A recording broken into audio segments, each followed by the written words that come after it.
guys, good evening all of you. Welcome to this session on YouTube channel Biology Teaching Center. Your educator doctor Akhileshwar Kumar. आज के session में हम लोग मुख्य रूप से ये देखेंगे कि 6 फरवरी 2023 को होने वाले बायोलॉजी पेपर का एग्ज़ाम में मुख्य रूप से क्या सावधानी रखना है, क्वेश्चंस को किस तरह से उसका जवाब देना है और उस कॉपी जो होती है उसमें हम किस तरह से लिखेंगे। तो सबसे पहले हम ये देखेंगे कि बायोलॉजी पेपर का क्वेश्चंस का पैटर्न क्या होता है। तो बायोलॉजी पेपर में 3 टाइप्स ऑफ क्वेश्चंस होते हैं, सेक्शन में बटे होते हैं भी A, B, C। तो सेक्शन A या खंड A में ऑब्जेक्टिव क्वेश्चंस होते हैं और ऑब्जेक्टिव क्वेश्चंस में मेनली रूप से इसमें जो है बायो में 35 क्वेश्चंस का जवाब देना है, जिसमें कुल क्वेश्चंस जो हैं आपका 70 रहते हैं। उसका मैंने 50% क्वेश्चंस का सॉल्यूशन करना है। उसी तरह से खंड बी में 2 मार्क्स का क्वेश्चंस रहता है और सी में जो है आपका 5 मार्क्स का क्वेश्चन रहता है। तो उसमें से 2 मार्क्स और ये आपका 5 मार्क्स, ये सबसे ज़्यादा इम्पोर्टेंट आपका ऑब्जेक्टिव क्वेश्चंस जो होते हैं, अगर हम सही रूप से बना डालते हैं तो इसमें 100% में 100 प्राप्त किया जा सकता है। मतलब आपका हम अगर 35 क्वेश्चंस बिल्कुल सही ढंग से सॉल्व कर लेते हैं तो 35 मार्क्स आ सकता है। लेकिन सब्जेक्टिव जो 2 मार्क्स है और 5 मार्क्स का है, तो अगर हमें 5 क्वेश्चंस 2 मार्क्स का हो तो 10 मार्क्स हुआ।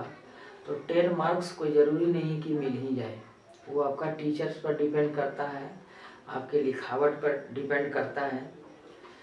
तो हम विशेष रूप से लंबा और चौड़ा लिखने से आपका ज़्यादा मार्क्स नहीं आएगा।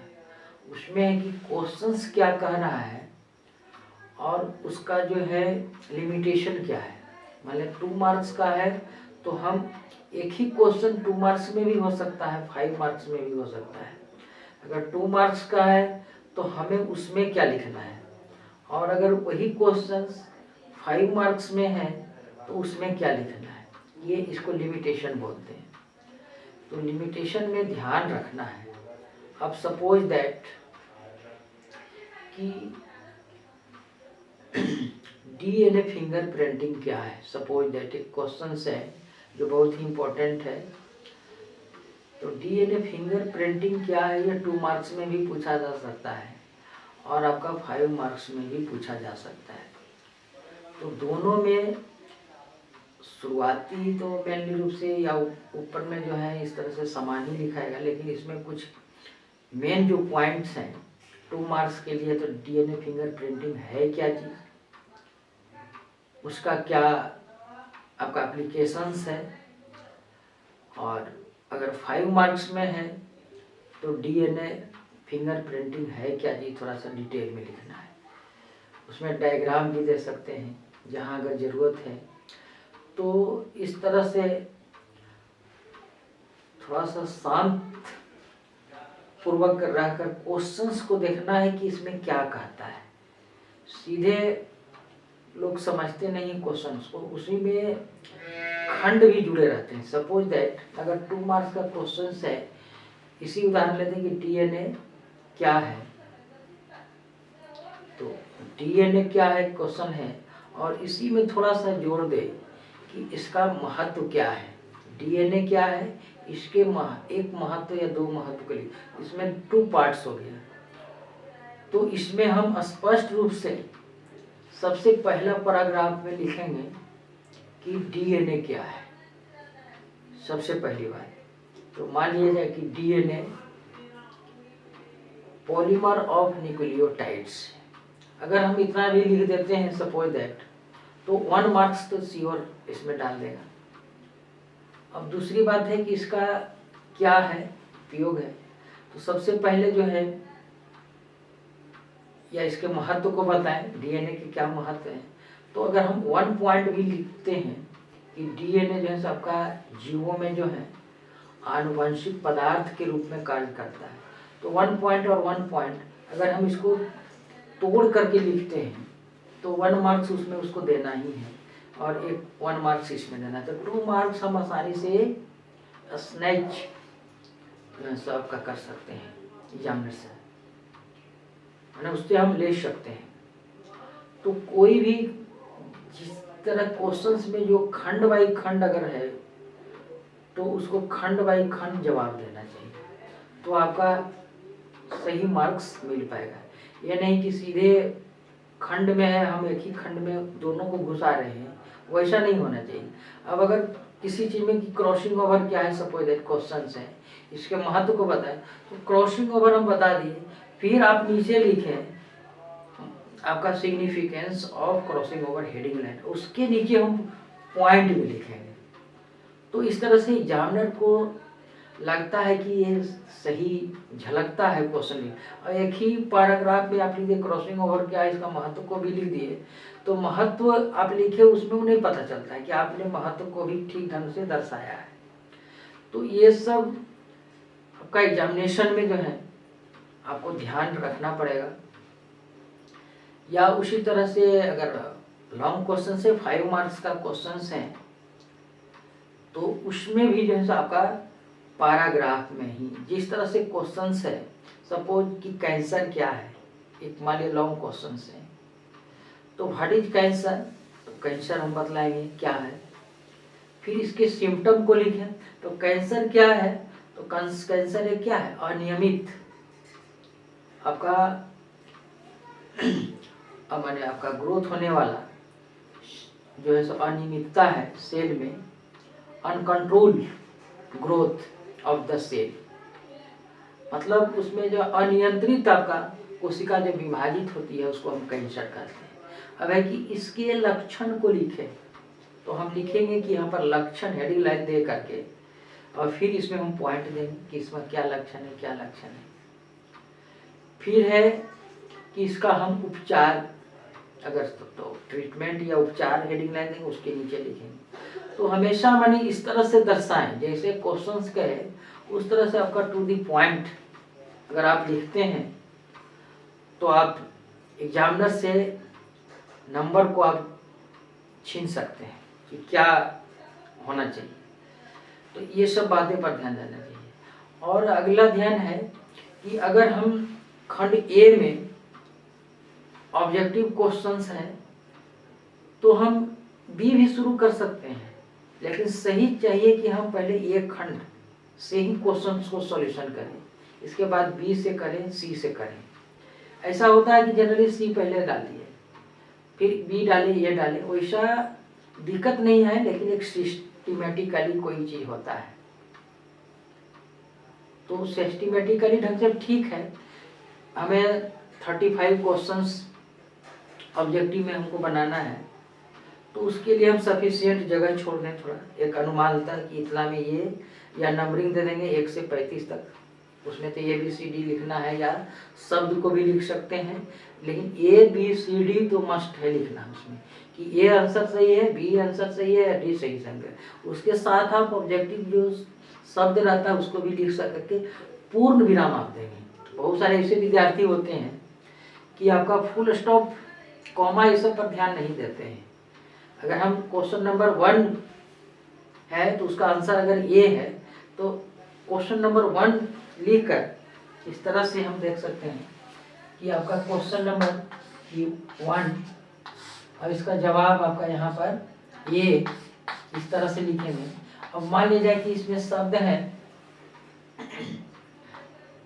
डीएनए चुनना है शब्द, तो आप इस तरह से लिख सकते हैं बी यहाँ पर हम नहीं जान रहे हैं तो फिर क्वेश्चन नंबर अगर 2 है हम नहीं जान रहे हैं तो इसके लिए अभी खाली जगह छोड़ दें। ये नहीं कि हम 3 डालें या 4 यहाँ पर लिख दें।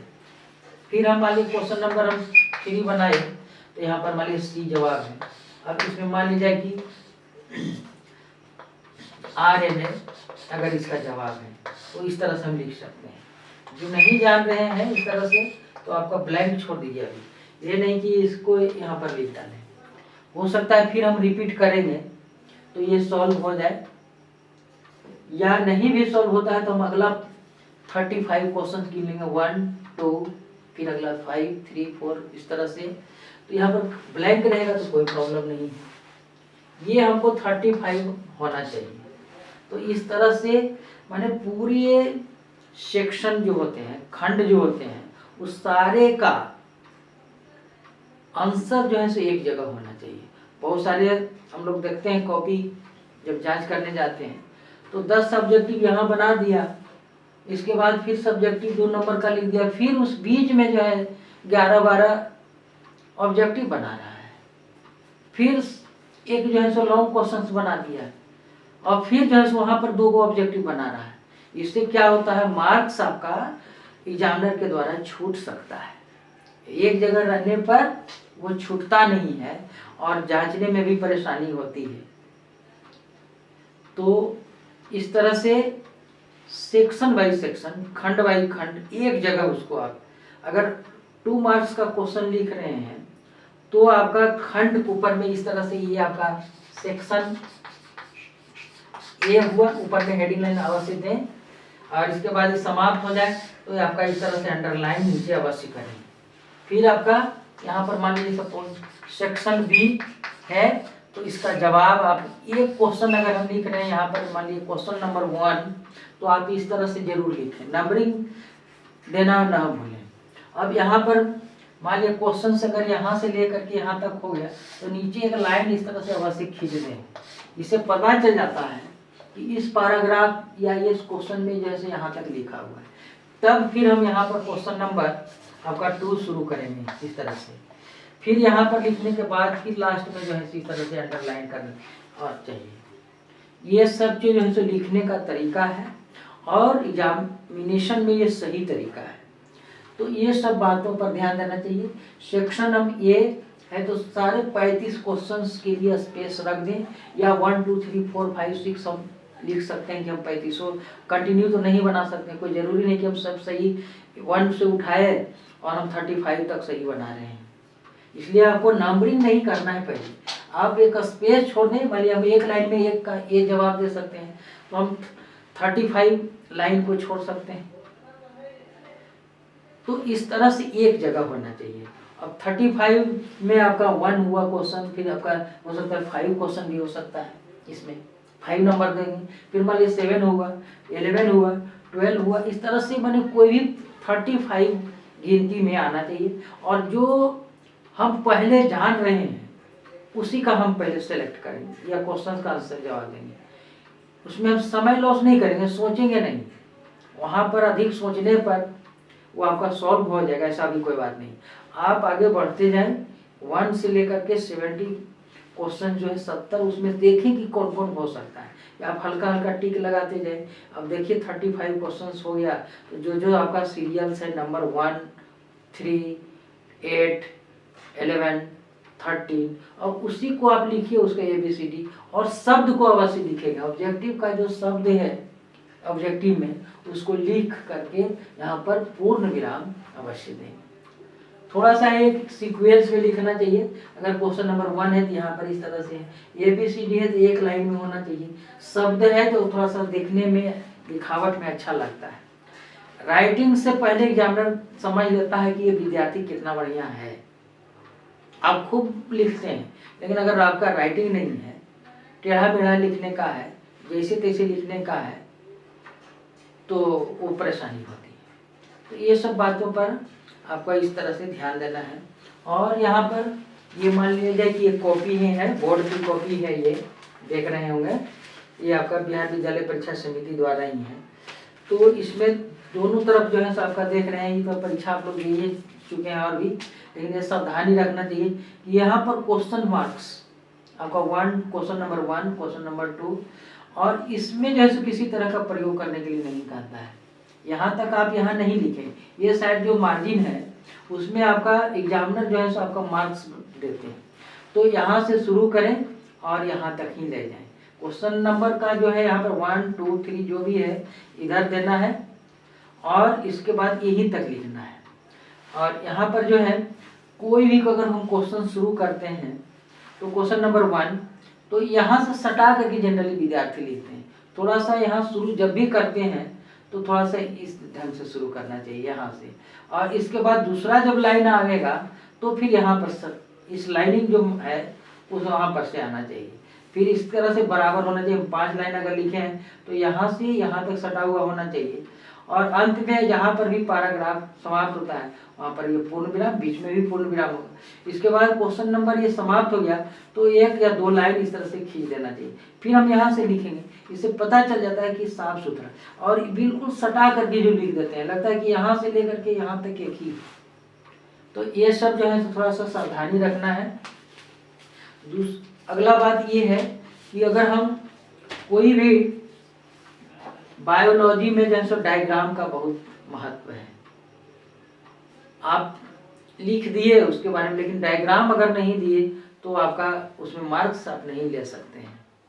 तो सबसे पहले आप लिखिए अथवा नहीं लिखिए, कम लिखिए, लेकिन डायग्राम जो है बना करके उसमें आपका रेखांकित कौन पार्ट क्या है वो निश्चित रूप से करेंगे। तो ये ध्यान रखना चाहिए कि कोई भी क्वेश्चन हो उसमें हम कुछ न कुछ डायग्राम आरेख जो है हम उसके अनुसार अपने समझ के अनुसार हम उसमें बना सकते हैं। अब कोई जरूर नहीं कि हम बहुत बढ़िया अच्छा डायग्राम बनाने के चक्कर में अपना समय बर्बाद करें। एक आउटलाइन होना चाहिए, ये नहीं कि बिल्कुल हम पेंट कर रहे हैं पेंटर की तरह, वो भी समय की बर्बादी होगी।